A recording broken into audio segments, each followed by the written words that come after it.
Hi everybody, this is your girl Adeyinka Alaseyori. Thank you for joining, and I'm begging you, this life is very, very important to me. Kindly share and reshare. Wherever you are under the sound of my voice, I just want you to pray. Keep praying for me. Pray for me. Anytime you see that I am life, pray for me. If you see that I did not come life, pray for me. If you see that you have a child, tí wọ́n náà fẹ́ kí ògo hàn lára ẹ̀, gbàdúrà fún mi. Tó bá ti dúró tó ń gbàdúrà fún mi, àdúrà yẹn á máa ṣẹ lórí ọmọ ẹ̀. Táyé bá ti pè ẹ́ lólógo, gbàdúrà fún mi. I need your prayers. Wherever you are, anything you are doing in life, you need prayers. Don't let anybody deceive you that you do not need prayer. You need prayer. I want you to pray this prayer. A lot of things have been happening from 6 months back or 1 year back, and you know, I don't even talk. The point is, everybody has the right to their phone. Everybody has the right to type whatever they want to type. Everybody has the right to their data. But there is something about this life that nobody has the right to. Is your life. Is your life. Ọlọ́run nìkan. Ọlọ́run nìkan ló ní ẹ̀mí ẹ lọ́wọ́. That's existence. Ìwà láàyè Ọlọ́run nìkan ló ní lọ́wọ́. So because God is the only one that holds your life, your breathing, your breath, I beg you in God's name, don't leave that God. Don't, this life, I want you to please share. Don't leave that God. Don't leave that God. A lot of things have been going on online. I've just been looking. I don't even have a comment. I don't comment. I don't have any reservation. I just want you to pray. Pray. Pray. Pray with me. Pray with me. Pray for your own. Pray for everything you have. People that in Kotoba Tareja, they pray for them. No, you can leave them. You can leave them.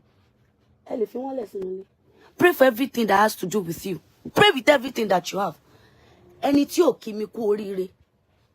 Tí ò kí mi kú oríire rí. Má gbà wọ́n láàyè láti kí mi ní sùnre láìpẹ́ ọjọ́. I'm beat, as in my heart is heavy. Má gbà wọ́n láàyè. Má jẹ́ kó tayọ mi. Má jẹ́ kó tayọ mi. Àtèmi, àtọmọ, àtọkọ, àtàwọn olólùfẹ́ mi káàkiri gbogbo àgbáyé. Ẹni tí ìṣerere mi máa ń bínú. Your joy, your happiness. Every time you have housewarming, your small win will never make them congratulate you. Your small win, they will never congratulate you. Your small win, they will not congratulate you. They will not. Ọlọ́run má fún wọn láàyè, má fún ẹnikẹ́ni láàyè láti kí mi pé kú ọ̀rọ̀ èèyàn láìpẹ́ ọjọ́ lórí ọkọ, lórí ọmọ, lórí mi, lórí ẹbí, lórí ará. Má gbà wọ́n láàyè. Má gba ẹnikẹ́ni láàyè. Má gba ẹnikẹ́ni láàyè. I cannot just cry on this life because I'm trying to be hard. I'm trying to be hard. Má gba ẹnikẹ́ni láàyè láti kí mi pé kú ọ̀fọ̀, kú ọ̀rọ̀ èèyàn lórí ọkọ. Má gbà wọ́n láàyè láti kí àwọn òbí mi bẹ́ẹ̀. Lábẹ́ àkóso bó ti wù kó rí. Ọlọ́run lábẹ́ àkóso bó ti wù kó rí, má gba ẹnikẹ́ni láàyè. Má gba ẹnikẹ́ni láàyè. Don't give them that opportunity. Don't give anybody that opportunity. Mo bo ara mi, mo bo ilé mi, mo bo àwọn ọmọ mi, mo bo ẹbí mi pẹ̀lú ẹ̀jẹ̀ Jésù. I cover all that concerns me with the blood of Jesus. Ayọ̀bá ń tọ́nà yẹn. I cover all that concerns me with the blood of Jesus. I cover my home with the blood of Jesus. I cover my family with the blood of Jesus. I cover all that concerns me with the blood of Jesus. Ohun gbogbo tó ní fẹ̀jẹ̀ Jésù bò. Everything that you have. Fẹ̀jẹ̀ Jésù bò. I cover all that concerns me with the blood of Jesus. Every negative cause. Táyé ti gbé mi shell online. Wọ́n mọ̀ mí rí o, wọ́n ò mọ̀ mí rí o. Wọ́n súnmọ́ mi, wọ́n ò súnmọ́ mi. Mo súnmọ́ wọn, mi ò súnmọ́ wọn. Gbogbo ọ̀rọ̀ òdì tẹ́nikẹ́ni tó ti put me up fún lórí platform wọn. Jẹ́ kí ọ̀rọ̀ òdì yẹn bá wọn tìrantìran. Ẹnikẹ́ni tó bá ti dìde dúró láti sọ̀rọ̀ òdì nípa mi, nípa ilé, nípa ọmọ, ẹ̀yin áńgẹ́lì ẹ máa dá padà sórí wọn in multiple time. Ẹ dá padà sórí wọn. Can I have the light on, please? ẹ dá padà sórí wọn tìran. Your small win, sorry, your small win, gbogbo, people are seeing it, oh. People are seeing it. Ó ṣe track, wọ́n gbọ́, wọ́n rí. Ó ṣe, ó ṣílé, wọ́n rí. Ó ṣe kọ́mọ, wọ́n rí. Ó lọ lọ́ba, wọ́n rí. Ẹlẹ́dàá mi o, gbogbo ẹnikẹ́ni tí ó dùn mọ́ nínú láti kí mi kú oríire, má fàyè gbà wọ́n láti tẹ rest in peace lé mi lórí láìpẹ́ ọjọ́. Má fi àyè gbà wọ́n, má fàyè gbà wọ́n, àtàwọn àtọmọ wọn má fàyè gbà lórí mi, lórí ẹbí, lórí ilé, má fàyè gbà. Ẹni tí ò lẹ́bọ, tí ò ní ètùtù, tí ò lógún, tí ò ní nǹkankan tó ń sádi bírú tèmi báyìí, màá má gbàdúrà, mi mà ní kú lẹ́nu. Mi mà ní kú lẹ́nu. Mi mà ní kú lẹ́nu. Worry, you will see negative prayer point. You will see negative word about you. You will smile. You will be smiling. You will be smiling. Wàá máa rẹ́rìn. Èèyàn gbé ẹ ṣépè, èèyàn gégùn fún ẹ, wàá máa rẹ́rìn. Wàá lé òfin bẹ́ẹ̀ ṣeré ni. Ọlọ́run jọ̀ọ́. I don't know if you have, tó bá lọ́mọ ológo nínú rẹ̀, tó bá lọ́rẹ̀ẹ́ tó jẹ́ pé inú ẹ̀ máa dùn sí ṣeré rẹ̀. O lè send àdúrà sí wọn. O lè send àdúrà sí wọn. O lè send àdúrà sí wọn. Make sure you are praying. We have just 4 or 5 prayer points. I'm just trying to open your understanding and to let people join. Before I will pray. When you go online and you see my picture and everything you want to type about it is negative, or you call people and you are telling them negative things about me, áńgẹ́lì apanirun á máa lé yín ni. Bó bá ti gbé mi ṣépè tó láì bínú ẹ, láì mú ẹ rí, ó mọ̀ mí rí, omi ò mú ẹ rí, ó kọ̀ pinnu pé èpè ló fẹ́ máa fi mí ré. Àwọn áńgẹ́lì tó máa ń fi ni ré á máa fi ẹ́ ré. I won't even take it lightly anymore. If you curse me online now, personally, I will personally tell God that there should be angels on assignment. Angels on assignment. Tó bá ti fi mí ré, káwọn ogun ọ̀run lọ máa fi yín ré tìrantìran. Ẹni tó bá ti dìde pé ìṣerere mi bí òun nú, tó bá ń bí ẹnu, má comment, má post, fílẹ̀ sá fún mi. Wà okay láyé ẹ, but tó bá ti rí pé ìṣerere mi ò wá ń dúró dọjọ́ tó máa tọ́nà, tó máa rí rest in peace, ó di èèwọ̀ lórí mi, ó di èèwọ̀ lórí ọmọ, ó di èèwọ̀ lórí ògo. Gbogbo àwọn tó fẹ́ mi fẹ́ ire ní tòótọ́, ó di èèwọ̀ lórí wọn. Ó di èèwọ̀ lórí wọn. Ó di èèwọ̀ lórí wọn. Ẹ jẹ́ a gbàdúrà, ẹ jẹ́ ká sọ fún Ọlọ́run. Gbogbo ẹnikẹ́ni tí ayọ̀ mi máa ń bínú, tó jẹ́ pé ìṣerere mi ó kò dùn mọ́ nínú, ṣùgbọ́n ó dúró dọjọ́ tó máa sọ pé ó tán, ó ti dágbére fáyé lórí ọ̀rọ̀ mi. Ọlọ́run má fààyè gbà wọ́n láti kí mi ní rest in peace. Ó di èèwọ̀. Má fi àyè gbà wọ́n. Ikú àìtọ́jọ́ ó di èèwọ̀ lórí mi. Ikú àìtọ́jọ́ ó di èèwọ̀ lórí ọmọ mi. Ikú àìtọ́jọ́ ó di èèwọ̀ lórí ilé mi. Ikú àìtọ́jọ́ ó di èèwọ̀ lórí iṣẹ́ ìránṣẹ́ mi. Ikú àìtọ́jọ́ ó di èèwọ̀. Kò ní fi ṣe bóyá wòlíì ni, bóyá aláàfáà ni, ẹnikẹ́ni èèyàn kéèyàn tá a bí nínú obìnrin tá a fọ̀bẹ gbẹ̀bí ẹ̀ lórúkọ Bàbá, Ọmọ, Ẹ̀mí Mímọ́. Má fi ìṣerere mi máa ń bí wọn nú. Wọn kì í congratulate mi. Ṣùgbọ́n ìkọ́ tó ń dúró dè ní kọ́ níbi. Ẹlẹ́dàá má gbà. Ọlọ́run tó dá ọ̀run òun ayé má gbà. Ẹni tó bá ti rò lọ́kàn, tó bá ti pinnu ẹ̀, Ọlọ́run jọ̀ọ́ ṣubú lé lórí. Ẹni tó bá ti rò nínú ọkàn ẹ̀, tó bá ti pinnu nínú ọkàn ẹ̀ pé ikú mi lòun dúró dè, Ọlọ́run jẹ́ áńgẹ́lì apanirun kó máa lé wọn kiri. In the mighty name of Jesus, káńgẹ́lì apanirun kó máa lé wọn kiri. In the mighty name of Jesus, káńgẹ́lì apanirun kó máa lé wọn kiri. In the mighty name of Jesus, ẹnikẹ́ni tá a bí nínú obìnrin tá a fọ̀bẹ gbẹ̀bí, má fún wọn láàyè yẹn. Má fún wọn láàyè yẹn. Má gbà wọ́n láàyè. Má gbà wọ́n láàyè. Ìṣerere mi ó ń bí wọn nínú. Bó o gbé mi sókè, ó ń bí wọn nínú. Èyí tó ṣe fún mi ńlá ni lójú mi, ṣùgbọ́n ó kéré lójú wọn, mú gbà. Ṣùgbọ́n tó wá dúró dọjọ́ tó máa yọ̀ mí, Ọlọ́run má fààyè gbà. Ọlọ́run má fààyè gbà. Jésù Olúwa wa. Ẹ jẹ́ a gbàdúrà, ẹ jẹ́ ká sọ fún Ọlọ́run. Gbogbo ọ̀rọ̀ òdì tá a ti gbé mi ṣẹ́, èyí tí mo kà kún àtèyí tí mi ò kà kún, tó dúró dọjọ́ tó máa farahàn. Lórúkọ Jésù, Ẹ̀mí Mímọ́, ìwọ lọ̀rọ̀ tó máa ń gbé gbogbo gbólóhùn mi, gbé wọn mì láàyè. Má jẹ́ orí bí dúró sí lórí ayé mi. You need to pray and tell God. If you can send this prayer to people, send it to them. ọ̀rọ̀ òdì tá a gbé mi ṣẹ́, èpè tá a gbé mi ṣẹ́. This is a critical moment. This is a critical moment. It is a critical moment. We are in a time that you need to fear everybody. O nílò láti bẹ̀rù àwọn èèyàn. O nílò láti máa fura sáwọn èèyàn. Mo lọ sọ́dọ̀ celebrity kan lọ́jọ́ kan. She is big. She's a big name. And she was telling me how she was poisoned. I feared. Lọ́wọ́ ẹni tí kò lè ṣaláì má gbóúnjẹ lọ́wọ́ ẹ̀. Ẹ̀rù bà mí. Ká nírú ẹni bẹ́ẹ̀ yẹn ti lọ ni. Nǹkan táwọn èèyàn máa ṣe ni rest in peace. Ọlọ́run ló dá sí. She went through hell. She went through hell. A lot of things are happening off social media. You see people smiling online with you. They are on their mats. They are on their knees, begging God to make you fall. Yes. You see people advising you, physically smiling at you. Behind the closed doors, you know what they are doing. No. Ẹni tó rí iwájú, tó rí ẹ̀yìn, tó rí àárín, tó rí òkè. Ẹ gbàdúà. Kò sí nǹkan téèyàn lè kójọ láyé ẹ̀mí gígùn lọ́ba ẹ̀.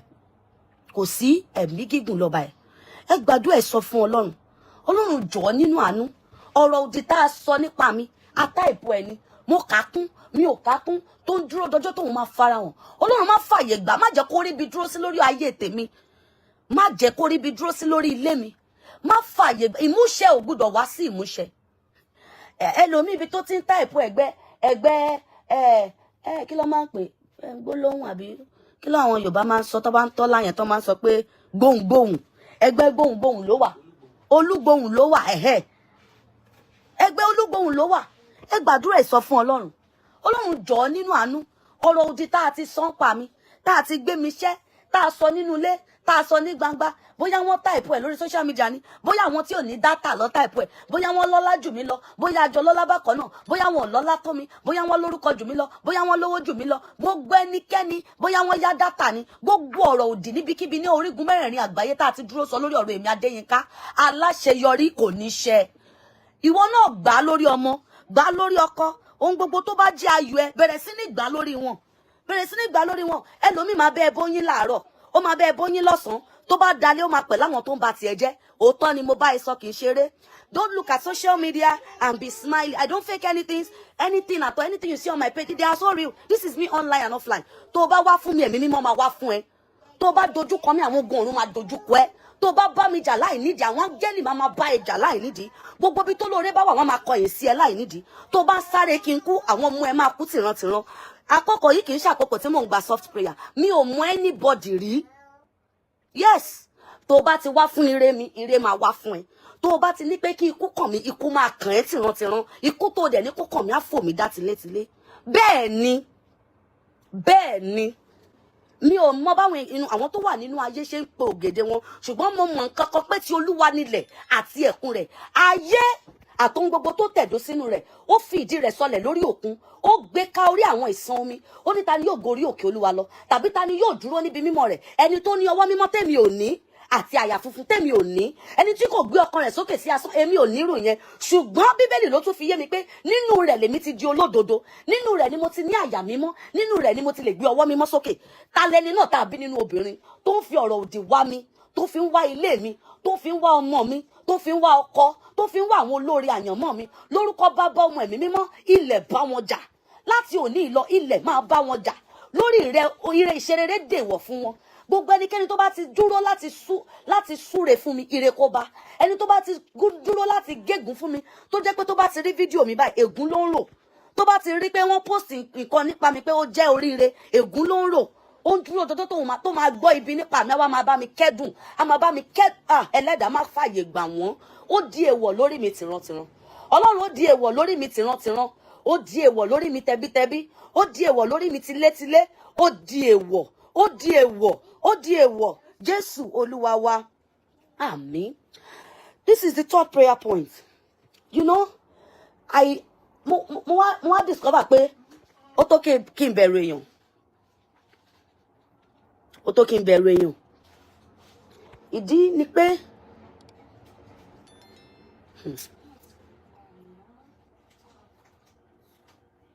Ikú ò ní pa mí láìpẹ́ ọjọ́. Ó di èèwọ̀. You need to check DMs. You need to check my DMs. I see people's comments and I laugh. I see curses and I smile. I see people wishing me a lot of things and I wish them back. Màá kọ́ rẹ́rìn. Màá kọ́ rẹ́rìn. Màá rẹ́rìn sí yín ni. Torí ẹni tó bá ti fi kúrò mi ọjọ́ pé ó ń ka ikú. Ó fẹ́ ikú tó bá ti ro kúrò mi ó fẹ́ ikú. Ó fẹ́ ikú ń gbóná. Tó bá ti wò pé ègún ikú ló rò sí mi ó fẹ́ ikú ń gbóná. Kì í ṣe ikú díẹ̀ ó fẹ́ ikú gbígbóná. Tó bá wọ DM mi tó wá ń pa àwọn èèyàn tira pé kó máa gbàdúrà òdì lé mi lórí. Wo ikú á máa lé ẹ kiri tó bá dúró ikú ni. Tó bá jókòó sórí ikú. Tó bá sọ̀rọ̀ sórí ikú. Don't come to my DM. Don't tell anybody anything about me for evil. Mi ò ní kú lẹ́nu. Mi ò ní kú lẹ́nu. Àyànmọ́ mi ò ní kú. You come to people's DM, you wish them death. You come under their comments, you wish them death. Èèwọ̀ ni lórí tèmi Adeyinka Alaseyori ẹ gbọ́ kẹ́ kọ́lẹ̀. Báwọn èèyàn kákàkiri bá ń pe ikú lé mi lórí. Kó gbóná ju ajere lọ. Áńgẹ́lì apanirun á máa lé wọn kiri. Bó bá jẹ́ wòólì, áńgẹ́lì apanirun á gba odó lórí wọn á jẹ́ kó fà bá wọn láyà. Yes. Yes. Ẹ gbàdúrà gbogbo nǹkan tó jẹ́ ayọ̀ yín ni kẹ́ gbàdúrà fún. Gbogbo nǹkan tó ń fún ẹ láyọ̀ ni kó gbàdúrà fún. Má bá wọn sí pẹ̀lú láwọn tó máa sọ pé mi ò ní gbà is a deadly prayer. Ayé yìí ti le ju nǹkan ayé yìí ti le. Ayé yìí ti le. Ayé yìí ti le. Ayé yìí ti le. Ayé yìí ti burú. Hi. I cannot cry. I cannot cry.